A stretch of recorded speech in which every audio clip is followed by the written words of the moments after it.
আসসালামু আলাইকুম, আমি জুবাইর। তো আজ থেকে আমরা ফটোশপের টিউটোরিয়াল সিরিজটা চালু করতে যাচ্ছি। তো আপনারা কি করবেন, আমাদের চ্যানেলটাকে সাবস্ক্রাইব করবেন, লাইক কমেন্ট করে জানাবেন যে কেমন লাগছে। তাহলে আমি বুঝতে পারবো যে আপনারা আমাদের টিউটোরিয়ালগুলো পছন্দ করছেন। ঠিক আছে, তখন আরও ভালো ভালো টিউটোরিয়াল আমরা তৈরি করব। আর সাবস্ক্রাইব করলে আপনারা কি হবে, আমাদের ভিডিওগুলো কোনো দিলে পারেই সাথে সাথে আপনারা পেয়ে যাবেন। তার কারণে আপনারা কি করবেন, আমাদের চ্যানেলটাকে সাবস্ক্রাইব করবেন। আমাদের চ্যানেলের নামটা আমি দেখাই দিই, টিউটোরিয়াল শুরু করার আগেই আমি আজকে তো আমরা এখানে ইউটিউবে যাবেন, যাওয়ার পর আমাদের ইউটিউবের চ্যানেল নাম হচ্ছে জুবা ইডু।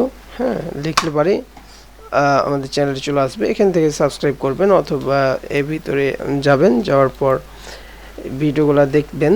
হ্যাঁ, আপনারা প্লে লিস্টগুলার যদি আপনারা দেখেন তাহলে সব থেকে ভালো হবে। প্লে লিস্টের মাধ্যমেই আপনারা বুঝতে পারবেন যে কোন টিউটোরিয়ালগুলো আপনার কাজে লাগবে। দেখা যাচ্ছে আপনার লারাভেল শিখছেন, কেউ ওয়েব ডিজাইন শিখছেন, আর যা যা শিখছেন আপনারা এখান থেকে দেখে নিতে পারবেন। ঠিক আছে, তো আজকে আমরা যেটা দেখাবো সেটা হচ্ছে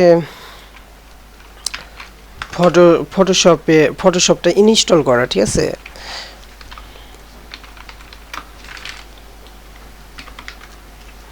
তো এখানে আছে আমাদের এটা। এখান থেকে আমরা কি করব, এটাকে এক্সট্রাক্টিং করলাম, করার পর এখানে ফটোশপ হলো। আসার পর আমরা নেক্সট দিলেই আমাদের কি হয়ে যাবে, ফটোশপটা ইনস্টল হয়ে যাবে। ঠিক আছে, তো আপনাদের দেখবেন আপনারা নেক্সট করতেই থাকবেন। ঠিক আছে, যেখানে সিরিয়াল নাম্বারগুলো থাকবে সেটা দিবেন। আমারটাতে কিছুই করা লাগে না, জাস্ট একবার নেক্সট দিলেই আমাদের ফটোশপটা ইনস্টল হয়ে যায়। ঠিক আছে, তো আপনারা কি করবেন, সম্পূর্ণ ভিডিওগুলো ভালো করে একটু দেখবেন। আশা করা যায় আপনার ফটোশপ যদি দেখেন তাহলে আপনাদের আর টুকিটাকি যে কাজগুলো আছে, দেখা যায় পাসপোর্ট সাইজের একটা ছবি বানা, তারপরে ছবিটা এডিট করা, দেখা যাচ্ছে আপনি আপনার ছবিগুলা আপনি নিজেই অনেক সুন্দর করে কি করতে পারছেন, এডিট করতে পারবেন, যা আপনার বিভিন্ন কাজে ব্যবহার করতে পারবেন। দেখা যাচ্ছে ফেসবুকে আপনি আপনার ছবি আপলোড করলেন একটু করে।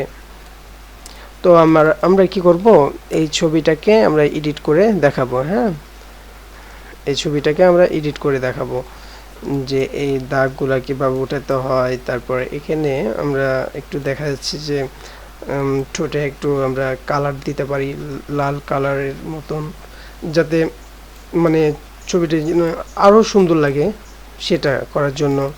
তারপরে ব্যাকগ্রাউন্ডের কালারগুলো চেঞ্জ করার জন্য অনেক কিছুই দেখাবো। ঠিক আছে, এটা ছবির জন্য এটা কয়েকটা দেখাবো, যেন আপনাদের ছবিগুলো আপনারা নিজে এডিট করতে পারেন। আর আরেকটা হচ্ছে যে পাসপোর্ট সাইজ ছবি কীভাবে তৈরি করবেন, অনেক কিছুই দেখাবো। ঠিক আছে, আপনারা জাস্ট আমাদের চ্যানেলটাকে সাবস্ক্রাইব করবেন। ঠিক আছে, তো এবং আপনারা ইনস্টল করে নেবেন ফটোশপটা। তার পরবর্তী টিউটোরিয়াল থেকে আমরা ফটো এডিট দেখাতে শুরু করব। তো আজকে টিউটোরিয়াল পর্যন্ত, আল্লাহ হাফিজ।